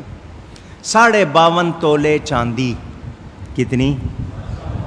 52.5 تولے چاندی یا اس کے برابر قیمت نقدی، یا تھوڑا سا سونا، تھوڑی سی چاندی، تھوڑا سا نقد مال یا تجارت کا سامان، یہ سب مل کر اس کو ہو جائے تو آپ صاحب نصاب ہو جاتے ہیں۔ زکوٰۃ میں آپ پر پورا سال گزرنا ضروری، کہ آپ پر پورا سال گزرے مال کا تو زکوٰۃ ہوگی، لیکن قربانی کے لیے ان 3 دنوں کے اندر اندر اتنا پیسہ آ گیا، پہلے نہیں تھا، اچانک آ گیا تو بھی قربانی ہوگی۔ بات سمجھ گئے؟ قربانی کرنی ہے، خوش دلی سے کرنی ہے، اللہ تعالیٰ کے دیے ہوئے مال میں سے اس کی راہ میں خوش دلی سے قربانی کرنی۔ اللہ نے زیادہ مال دیا ہے، گھر کے ہر فرد کی طرف سے کرے، چھوٹا سا بچہ ہے اس کی طرف سے بھی کرے، زیادہ مال دیا ہے ہر ایک کی طرف سے کرے۔ بعض لوگوں کا طریقہ ہے پورے گھر کی طرف سے ایک قربانی کرتے ہیں، جبکہ قربانی زیادہ پر واجب ہوتی ہے، کہتے ہیں بس ایک قربانی پورے گھر کی ہو گئی، ایسا ہو سکتا نہیں۔ جس پر قربانی ہے اس کی ایک ہی ہوگی، یعنی یہ نہیں کہ سب کی ملا کر ایک ہو جائے، ہر شخص کی الگ ہوگی۔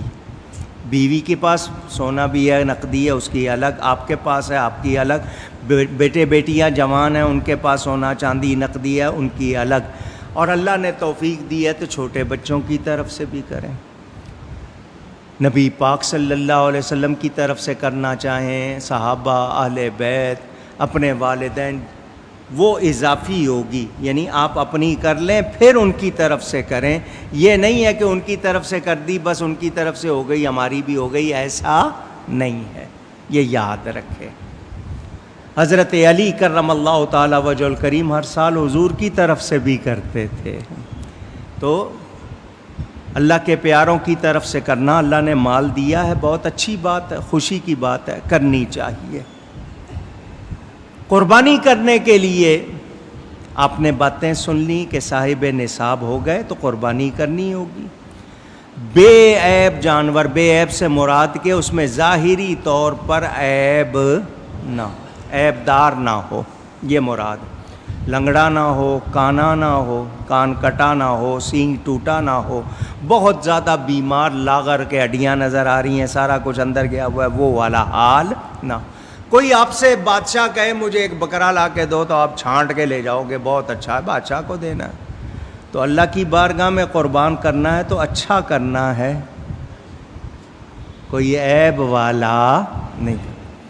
مہنگا جو ہوتا ہے اس کی قربانی ہو سکتی ہے، ایک آنکھ والے کی نہیں، کان 4 حصے کر لو، چوتھائی سے کم کٹا ہوا ہے تو ہو جائے گی، زیادہ کٹا ہوا ہے نہیں ہوگی، معمولی سا لنگڑا پن ہے لیکن وہ چلتا ہے آرام سے، ہلکا سا ہے تو ہو جائے گی، لیکن لنگڑا پن صاف نظر آ رہا ہے تو قربانی نہیں۔ جس جانور میں عیب ہو اس کی قربانی نہیں کرنی۔ گائے میں اور اونٹ میں 7 حصے ہو سکتے ہیں، کتنے؟ 7 افراد، عقیقہ بھی شامل کر سکتے ہیں، صدقہ شامل نہیں کر سکتے۔ کسی کی نیت گوشت کی نہ ہو، 7 میں سے کسی کی نیت گوشت کی نہ ہو، قربانی کی نیت ہو، گوشت کی نیت سے کوئی ایک شامل ہوا، باقی سب کی قربانی بھی ضائع ہو جائے گی۔ کوشش کریں کسی بدعقیدہ کی شامل نہ ہو اور گوشت کی نیت والے کی شامل نہ ہو۔ قربانی کا گوشت سارا کا سارا خود بھی رکھ سکتے ہیں، سارا کا سارا تقسیم بھی کر سکتے ہیں، 3 حصے کر لیں، ایک اپنے لیے، ایک رشتہ داروں کے لیے، ایک غریبوں کے لیے۔ وہ لوگ جن کو سارا سال نہیں ملتا، گوشت بہت مہنگا ہوا ہے، کہاں 14 آنے کلو گوشت ملتا تھا، بڑا گوشت جس کو کہتے ہیں، پھر 1.25 روپے ہو گیا، پھر 2.5 روپے ہو گیا، اب 500-600 700 روپے پہ پہنچی ہوئی ہے بات۔ بکرے کا گوشت 2.5 روپے ملتا تھا اور آج 1000 روپے پہ پہنچا ہوا ہے۔ تو جن کو نہیں ملتا ان کا خیال رکھنا، جھڑکنا نہیں، تھوڑا سا ان کو بھی دے دینا، وہ بھی کھا لیں گے، آپ کو دعائیں دیں گے۔ ایام تشریق، یہ جو لفظ تشریق، اس کے معنی گوشت کو دھوپ میں سکھانا، تو وہ لوگ سکھا کے گوشت کھاتے تھے۔ وہ 9 تاریخ یعنی آج کی صبح فجر سے لے کر 13 کی عصر تک 23 نمازیں، کتنی؟ 9 کی صبح سے لے کے 13 تاریخ کی عصر تک ہر نماز جماعت کے ساتھ پڑھیں یا الگ پڑھیں تو آپ نے اس کے بعد تکبیر پڑھنی ہے، 1 مرتبہ لازمی، 3 مرتبہ پڑھنا بہتر، اللہ اکبر، اللہ اکبر، لا الہ الا اللہ واللہ اکبر، اللہ اکبر وللہ الحمد۔ یہ پورے 10 دن پڑھتے رہیں، بہت ہی ثواب ہے، ویسے بھی پڑھتے رہا کریں، لیکن یہ ایام تشریق میں یہ پڑھنی ہے۔ قربانی کے بارے میں آپ کو یہ بھی بتا دیا۔ اجتماعی قربانی زیادہ ہونے لگی، لوگوں کے پاس جگہ نہیں ہے جانور رکھنے کی، سنبھالنے کی، چوری ہونے کا ڈر، یا مہنگا ہے بہت تو لوگ حصہ ڈالتے ہیں، وہ بالکل درست ہے۔ اجتماعی قربانی ہمارے ہاں کچھ برسوں سے شاہد قریشی صاحب پڑوسی ہیں مسجد کے حاجی ایوب صاحب کے بیٹے، وہ انتظام سنبھالتے ہیں۔ ہمیں یہ تھا کہ جی کھال ہمیں مل جائے گی تو ہمارے کچھ خرچے آسان ہو جائیں گے۔ یہ کھال 4-5 ہزار تک بکتی تھی، اب 400-500 روپے مشکل سے ملتے ہیں، لیکن مل تو جاتے ہیں۔ تو آپ لوگ جو اجتماعی قربانی کریں گے وہ کھالیں آ جائیں گی۔ جو لوگ یہاں نہیں کر رہے، اپنی جگہوں پہ کر رہے ہیں، وہ یہاں سے ٹیلی فون نمبر لے جائیں، ٹیلی فون کر دیجیے گا۔ ہم نے 2 رکشہ کرائے پہ لے لیے ہیں، وہاں بندہ آئے گا، رسید اس کے پاس ہوگی، آپ رسید لے کر اس کو دیجیے گا، ایسے نہ دیجیے گا کہ کوئی اور لے جائے کچھ کر لے۔ رسید ہوگی، وہ رسید لے کر آپ اس کو کھال دے دیجیے گا، یہاں پہنچ جائے گی۔ میں نے پہلے مسئلے بتا دیے تھے، جو قربانی کا ارادہ رکھے وہ چاند نکلنے سے لے کر قربانی کرنے تک اپنے بال اور ناخن نہ کاٹے۔ جو قربانی نہیں کرنا چاہتا وہ بھی یہ کر کے ثواب لے سکتا ہے۔ بال اور ناخن نہ کاٹیں، کیونکہ قربانی ہو رہی ہے آپ کے پورے بدن کی طرف سے ہو رہی ہے، تو بال ناخن نہیں کاٹیں تاکہ تمام آپ کو اس کا فائدہ ہو۔ اور حاجیوں سے تھوڑی سی مشابہت ہو جائے گی، ان کو وہاں ثواب ملے گا، آپ کو اس طرح کرنے پر یہاں ثواب مل جائے گا۔ حضرت ام سلمہ رضی اللہ تعالی عنہ ام المومنین کی روایت موجود۔ یہ جو راتیں ایک گزر گئی ہے، بلکہ 2 گزر گئی ہیں، ایک رہ گئی ہے آج کی رات، 8ویں شب، 9ویں شب اور 10ویں شب۔ یہ ان 5 راتوں میں سے ہیں جن میں کوئی عبادت کے لیے جاگے اللہ کی رضا کے لیے تو اس پہ جنت واجب ہو جاتی ہے۔ آج آخری رہ گئی ہے، 2 گزر گئی ہیں، تو یہ عبادت کی راتیں ہیں، ذکر اذکار کی راتیں ہیں، توبہ استغفار کی راتیں ہیں۔ شہر میں جہاں سب سے پہلے نماز عید ہو جائے اس کے بعد قربانی ہو سکتی ہے، اس پہلی نماز سے پہلے قربانی نہیں ہو سکتی۔ ایک جگہ بھی ہو گئی شہر میں کہیں، اس کے بعد قربانی ہو سکتی ہے۔ ہمارے ہاں دونوں عیدوں کا ٹائم مقرر کر دیا، بار بار پوچھنے اور رکھنے کی بجائے 9 بجے کا ٹائم رکھ دیا۔ وہ رمضان کے بعد کی عید الفطر ہو یا عید الاضحیٰ، 9 بجے 1 گھنٹہ پہلے میں خطاب شروع کر دیتا ہوں، جو لوگ محبت سے آتے ہیں شامل ہو جاتے ہیں۔ کورونا وائرس کی وجہ سے کھلے عام قربانی کرنے پر، جگہ جگہ قربانی کرنے پر پابندی لگائی ہے۔ آلائشیں، جانور کی آلائشیں لوگ ایسے ہی پھینک دیتے ہیں، اس سے تعفن پھیلتا ہے۔ تعفن کا مطلب بدبو وغیرہ پھیلتی ہے، بیماریاں ہو سکتی ہیں۔ مسلمان صفائی کا خیال نہیں رکھتے، یا تو آپ سارا کچھ کسی تھیلی میں بند کر کے رکھیں تاکہ لوگ اٹھائیں، آپ خیال نہیں رکھتے تو خیال رکھنا ہے، خاص طور پر صفائی کا بھی خیال رکھنا ہے۔ ایک چیز آپ کو بتانی ہے، موسمی قصاب، موسمی قصائی، جن کو آتا نہیں ہے ذبح کرنا مگر ان دنوں میں پیسے کمانے کے لیے گلیوں میں محلوں میں پھیل جاتے ہیں کہ جی ہم جانور ذبح کر دیں گے۔ تسلی کرنی ہے کہ وہ مسلمان ہوں، وہ اونچی گئی ہے، کیونکہ کئی پکڑے گئے، ہندو بھی پکڑے گئے، دوسرے بھی پکڑے گئے کہ وہ مسلمان نہیں تھے۔ بہتر تو یہ ہے کہ چھری خود پھیریں، باقی کام دوسروں سے کروانا ہے کروا لیں، کھال اتروانے کا، گوشت بنوانے کا، مگر ذبح کرنے والا مسلمان نہیں ہوگا تو قربانی بھی نہیں ہوگی، جانور حلال بھی نہیں رہے گا۔ یہ یاد رکھنا ہے، بہت احتیاط کرنی ہے۔ آپ لوگ اس معاملے میں کوئی لاپرواہی نہ کریں،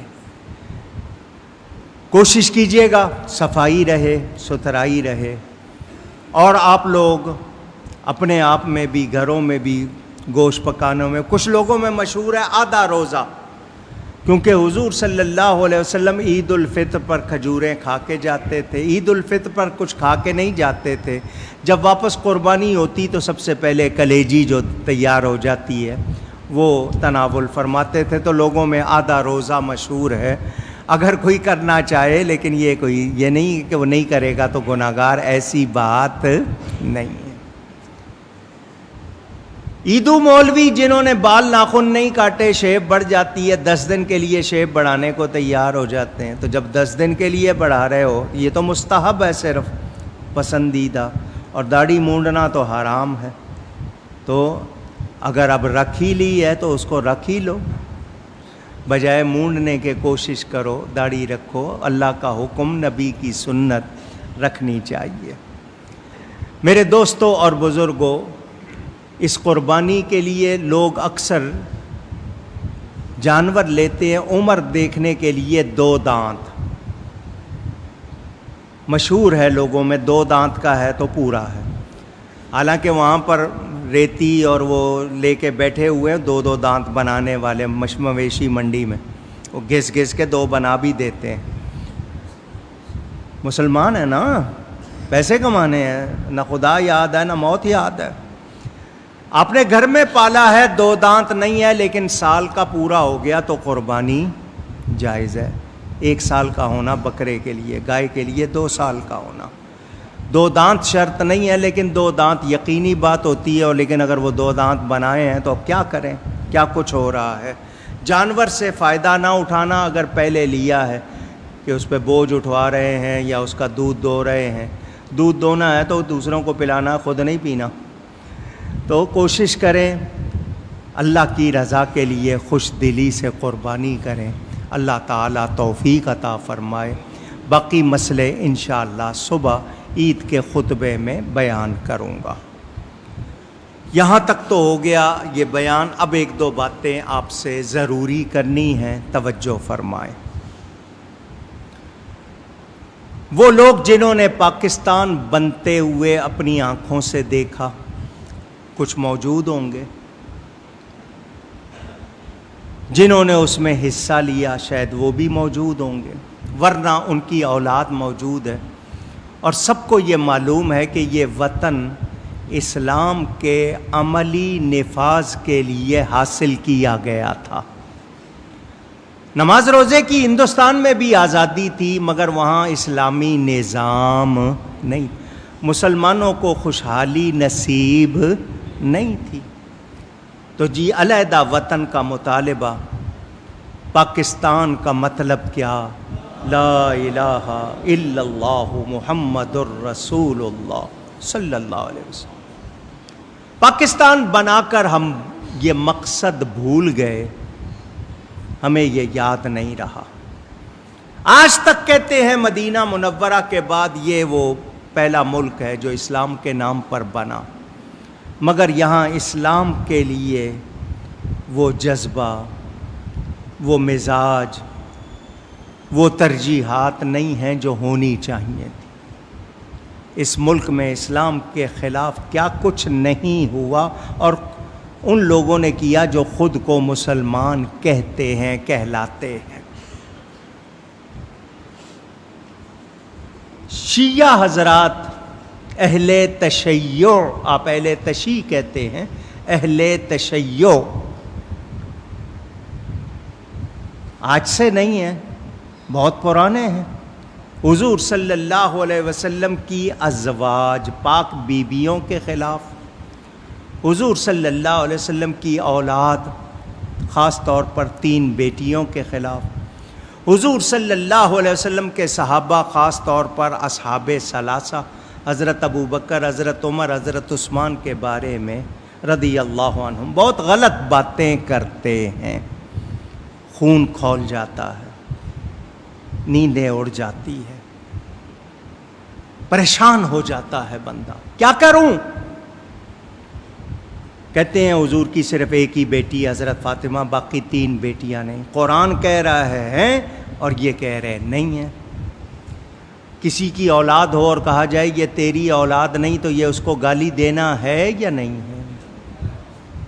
حضور صلی اللہ علیہ وسلم کی پاک ازواج خاص طور پر حضرت عائشہ صدیقہ، جن کی پارسائی کی گواہی خود اللہ نے دی قرآن میں، کتنی آیتیں ان کی شان میں اتریں.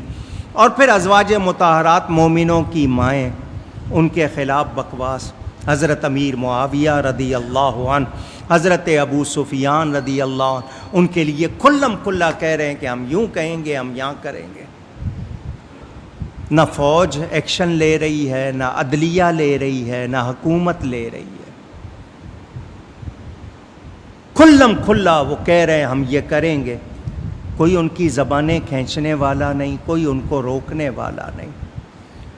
یہ دہشت گردی ہے یا نہیں؟ اونچی۔ یہ فساد پھیلانا ہے یا نہیں؟ یہ آگ لگانا ہے یا نہیں؟ آگے انہوں نے عید غدیر کے نام سے کرنا ہے، پھر محرم آ رہا ہے، اور اگر یہی رہا تو آپس میں یہ لڑوانا، یا تو یہ بیرونی سازشیں، بیرونی ہاتھ، ملک دشمن عناصر جو اندر ہیں، اور پھر قادیانی تو ہیں ہی ہیں، ان کے بارے میں تو شبہ ہی نہیں، وہ تو مسلسل لگے ہوئے ہیں۔ یہود و نصارہ، ہنود و مجوس کی یہ سازش ہے، مسلمانوں کو لڑواؤ، مسلمانوں کے علماء کو ان کے اندر غیر معتبر بنا دو، متنازع بنا دو، علماء سے جھگڑا شروع ہو جائے، علماء کے خلاف باتیں، لوگ جب علماء سے کٹ جائیں گے عمل کا جذبہ بھی چلا جائے گا، حرام حلال کی پرواہ بھی ختم ہو جائے گی۔ یہ ساری سازشیں ہو رہی ہیں یا نہیں ہو رہی؟ کیا حکومت نوٹس لے رہی ہے؟ نہیں۔ کیوں؟ ریاست مدینہ کا نعرہ لگا رہے ہو اور پھر نہیں کر رہے۔ حساس ادارے یا حکومت کے آئینی اداروں کے خلاف کوئی بات کرے، جو کرے اس کو ڈھونڈ کے نکال لیتے ہیں اور ٹھکانے لگا دیتے ہیں۔ نبی کے خلاف، نبی کی بیویوں کے، بیٹیوں کے، نبی کے صحابہ کے، نبی کے گھر والوں کے خلاف، دین کے خلاف کھلم کھلا باتیں ہو رہی ہیں، کوئی نوٹس نہیں لے رہا۔ کیا ہم بھی پھر ان دوسروں کے عقیدے بیان کریں اور بتائیں کہ کیا ہے؟ وہ قرآن کو نہیں مانتے۔ حضرت ابو بکر کی صحابیت قرآن سے ثابت، جو نہ مانے وہ قرآن کا منکر، دائرہ اسلام سے خارج۔ پھر ہم بھی یہ مسئلے کرنا شروع کر دیں تو آگ لگے گی یا نہیں لگے گی؟ تو حکومت سے مطالبہ ہے، ذمہ داروں سے مطالبہ ہے، ان لوگوں کی زبانیں بند کرو، انہیں کیفر کردار تک پہنچاؤ۔ یہ فسادی ہیں، ان کو فساد پھیلانے کی مہلت نہ دو، اور اگر نہیں دو گے تو اس کا مطلب یہ کہ تم بھی یہی چاہتے ہو، دین کے خلاف تم بھی یہی چاہتے ہو کہ مسلمانوں میں سے دین نکل جائے۔ اس کو تم پھر کوئی لادینی ریاست بنانا چاہتے ہو۔ مسلمان جب تک زندہ ہیں غیرت والے ہیں، وہ اپنے نبی کے پیاروں کے خلاف کوئی بات برداشت کر سکتے نہیں۔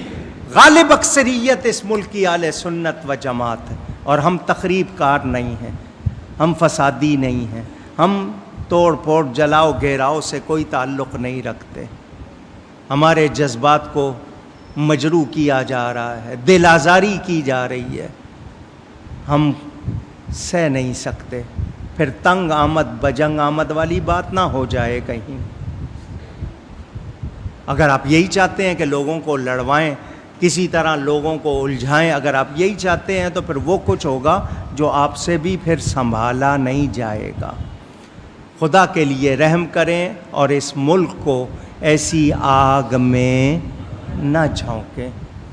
وہ لوگ جو غلط بیانی کر رہے ہیں، اور شیعہ ذمہ دار افراد، وہ بھی توجہ کریں کہ ایسے لوگوں کے خلاف وہ بھی کہیں کہ یہ ہمارے مطالبے نہیں ہیں، ہم ایسا نہیں کرنا چاہتے۔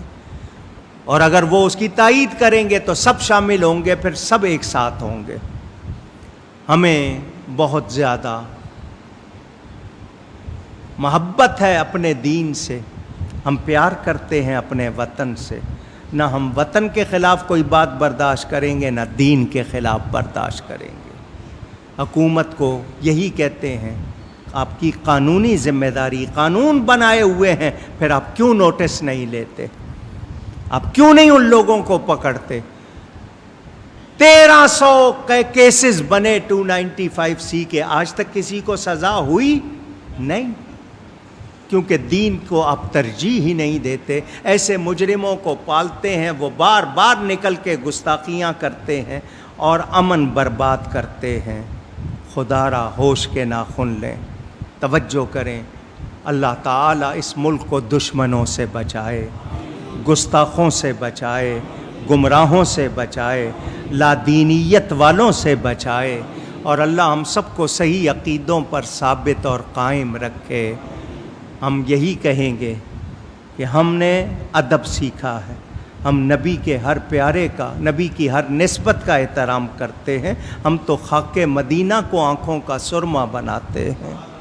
نبی کے شہر کا کانٹا بھی چبھ جائے تو شکایت نہیں کرتے۔ امن چاہتے ہیں، ہماری شرافت کو ہماری کمزوری نہ سمجھا جائے، پھر دین کا موقع آتا ہے تو قربانی بھی دینی ہمیں آتی ہے، لیکن ہم گستاخی برداشت نہیں کریں گے، گستاخی برداشت نہیں۔ ایک بات، دوسری بات یہ کہ میرے نام سے کچھ لوگ فیس بک پر خاص طور پر اور واٹس ایپ پر طرح طرح کی پوسٹیں چلا رہے ہیں۔ ابھی میں زندہ ہوں اور میں نے یہ اعلان کیا ہوا ہے، میری کوئی بات کسی کو پہنچے مجھ سے تصدیق کرے۔ میرے نام سے کوئی بات کوئی دوسرا پھیلاتا ہے، میں اس کا ذمہ دار نہیں ہوں۔ یہ پوسٹ بھی فیس بک پہ ایک ہی فین پیج ہے، میرے نام سے 50 بنائے ہوئے ہیں، جنہوں نے بنائے ہوئے ہیں وہ ذمہ دار ہیں، میں ذمہ دار۔ میرا عقیدہ دنیا جانتی ہے، میں کسی سے سنیت کا سرٹیفکیٹ نہیں مانگ رہا، الحمدللہ میں سنی ہوں، اور جیسا سنی ہوں میرا خیال آپ سب جانتے ہیں، کسی کو میرے عقیدے میں کوئی شبہ نہیں ہے۔ تو میرے بارے میں غلط پوسٹیں، ہاں جو لوگ مجھے گالیاں دے رہے ہیں میں ان کو کچھ نہیں کہتا۔ اگر میں نے سیدہ کائنات کی عزت کے لیے کوئی بات کی، صحابہ کے لیے، اولاد رسول کے لیے، نبی پاک کی نسبتوں کے لیے کوئی بات کی، اس پر کوئی مجھے گالیاں دے رہا ہے میں اس کو کچھ نہیں کہتا۔ کوئی مجھے جاہل کہہ رہا ہے میں اس کو کچھ نہیں کہتا۔ وہ مجھے جاہل کہے، وہ مجھے بے علم کہے، وہ علمی یتیم کہے، وہ دنیا کا سب سے بڑا گناہ گار کہے، مجھے کوئی اعتراض نہیں، لیکن میرے عقیدے میں شبہ کرے گا تو پھر وہ ذمہ دار ہوگا۔ میں مسلمان ہوں، سچا مسلمان ہوں الحمدللہ، سنی ہوں، حنفی ہوں، ماتریدی ہوں، قادری ہوں، نقشبندی ہوں، اعلیٰ حضرت فاضل بریلوی کی تعلیمات و تحریرات کے مطابق سنی ہوں۔ مجھے کسی سے سنیت کا سرٹیفکیٹ نہیں چاہیے، لوگ مجھ سے سرٹیفکیٹ لیتے ہیں۔ میرے والد صاحب کی نسبت سے آج تک لوگ کہتے ہیں کہ ہم اکاڑوی والے سنی ہیں، معلوم ہونا چاہیے آپ کو۔ تو میرے بارے میں اگر مجھے گالیاں دے رہے ہو کوئی بات نہیں، سیدہ کے لیے دے رہے ہو نا، صحابہ کے لیے دے رہے ہو کوئی بات نہیں، مجھے برا بھلا کہہ رہے ہو میں کچھ نہیں کہوں گا آپ کو، کوئی بد دعا بھی نہیں دوں گا آپ کو، کوئی جواب بھی نہیں دوں گا آپ کو۔ لیکن عقیدے کے معاملے میں اب مثال کے طور پر یہاں اجمیر شریف کے وہ آئے تھے سید سرور چشتی صاحب، جمعہ پڑھنے آئے، کیا میں نے بلایا تھا؟ وہ خود تشریف لائے۔ اب ان کے ساتھ میری فوٹو بنی ہوئی ہے تو کہہ رہے ہیں کہ لو جی یہ شیعہ ہو گیا ہے، کوئی کہتے ہیں رافضی ہو گیا ہے، کوئی کہتے ہیں رافضیوں کا حامی ہو گیا ہے۔ تو اس طرح کی باتیں کرو گے تو عجیب لوگ ہو تم۔ تصویریں تو تمہیں کسی اور کے ساتھ بھی مل جائیں گی، کسی غیر مسلم کے ساتھ مل جائیں گی تو کیا کہہ دو گے کہ وہ ہو گیا ہے، معاذ اللہ۔ اب اس طرح کی باتیں کرو گے تو آپ کی مرضی۔ بہرحال میں نے یہ صرف وضاحت کے لیے کہا تاکہ آپ کو پتہ چل جائے کہ میں الحمدللہ سنی ہوں، تمام صحابہ کو سچا اور محترم جانتا ہوں، نبی پاک کے اہل بیت سے بہت زیادہ پیار کرتا ہوں، ان کے لیے کوئی ہلکا لفظ برداشت نہیں۔ یہ لگی ہوئی ہے روبائی، یہ میرے ایمان کو بتا رہی ہے۔ حضور غوث پاک خواجہ غریب نواز خواجہ سورورد خواجہ نقشبند ہر ولی کا غلام ہوں۔ مجھے بے ادبی سے یا بے ادبوں سے کوئی تعلق، رافضیت سے، خارجیت سے، ناصبیت سے، تفضیلیت سے، دیوبندیت سے کوئی علاقہ، اونچی کہہ دے، نہیں۔ گواہ بنا رہا ہوں آپ کو، رافضی ہونا، شیعہ ہونا ویسے تو رافضی کے معنی جس نے اپنے امیر کو چھوڑ دیا، جو شیعہ کہلاتے ہیں، خارجی وہابی کہلاتے ہیں، ناسبی اہل بیت کے دشمن کہلاتے ہیں، تفضیلی جو حضرت علی کو فضیلت دیتے ہیں، بہت زیادہ غلو کرتے ہیں، یا اس کے علاوہ جتنے دیوبندی دوسرے، جس کا عقیدہ بھی غلط ہے، میرا اس سے کوئی تعلق اونچی نہیں، میں نے اللہ کو جان دینی ہے، ان میں سے کسی کو جان نہیں دینی۔ صحیح عقیدوں پر اللہ قائم رکھے، میرا ایمان سلامت رہے۔ حضور صلی اللہ علیہ وسلم کی محبت ہی کو اپنا سب سے بڑا اثاثہ سمجھتا ہوں، ایسٹ سمجھتا ہوں، وہی میرا سرمایہ، وہی میرا اثاثہ، وہی میری پہچان، میرے پاس اس کے سوا کچھ بھی نہیں۔ یہ وضاحت اس لیے کر دی کہ جتنے شور مچاتے ہیں مچاتے رہے، انہوں نے بھی قبر میں جانا، جواب دینا ہے۔ وہ یاد رکھیں کہ مجھ پر بدعقیدگی کا یا کسی بدعقیدہ کی رعایت کا الزام لگائیں گے تو پھر وہ ذمہ دار ہوں گے، میں اس سے بری الذمہ ہوں۔ اللہ تعالی ہمیں مسلک حق پر ثابت و قائم رکھے اور اسی پر خاتمہ ہو، اسی صحیح عقیدے پر ایمان سلامت لے کر جائیں، حضور کے غلاموں کے قدموں میں جگہ مل جائے، اس سے زیادہ اور کوئی تمنا۔ دنیا میں نے کوئی جائیداد نہیں بنائی، 1 انچ کی زمین میرے نام نہیں ہے۔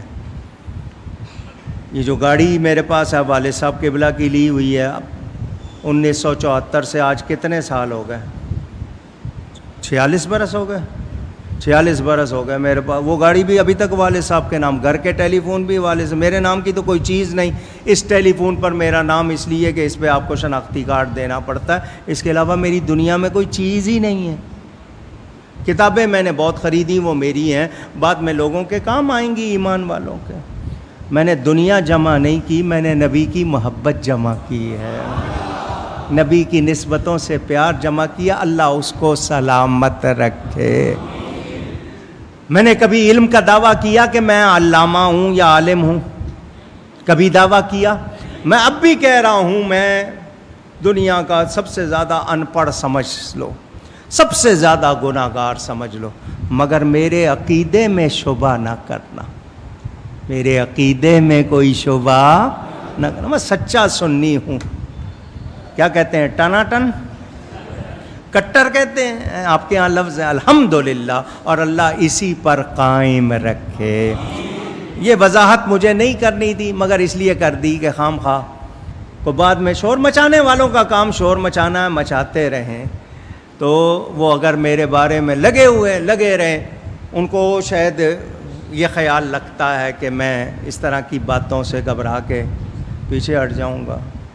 میں حق کے معاملے میں کبھی پیچھے انشاءاللہ نہیں ہٹوں گا۔ اللہ تعالی حق پر استقامت دے۔ میں حسینی ہوں، حسینی ہوں، کیا ہوں؟ الحمدللہ، اور اسی اسوہ پر عمل کر رہا ہوں۔ اللہ تعالی قائم دائم رکھے اور حاسدوں شریروں سے اور ان کے شر سے بچائے۔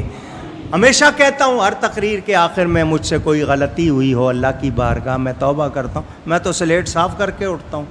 ہو سکتا ہے کوئی لفظ اگر کہیں منہ سے نکل گیا روانی میں تو توبہ کر کے اٹھتا ہوں، اس کے باوجود کہتا ہوں مجھ سے کبھی کہیں کوئی غلطی ہوئی ہو جو عند اللہ اور عند الرسول حق و ثواب نہیں ہے، میں اس سے توبہ کرتا ہوں اور پڑھتا ہوں لا الہ الا اللہ محمد الرسول اللہ، استغفر اللہ ربی من کل ذنب واتوب الیہ۔ ٹھیک ہے، اب اس کے بعد بھی کوئی بولے تو وہ ذمہ دار ہے یا نہیں ہے؟ اونچی ضروری اعلان کوئی ہوگا، اور مزید میں نے آپ کو بتا دیا اجتماعی قربانی میں لوگ ابھی تک حصہ لے رہے ہیں۔ بھی آج بھی جو لکھوائیں گے نام حصہ داخل کیا جائے گا یا نہیں کیا جا رہا ہے؟ تو آج بھی اگر آپ لوگ حصہ لینا چاہیں تو حصہ لے سے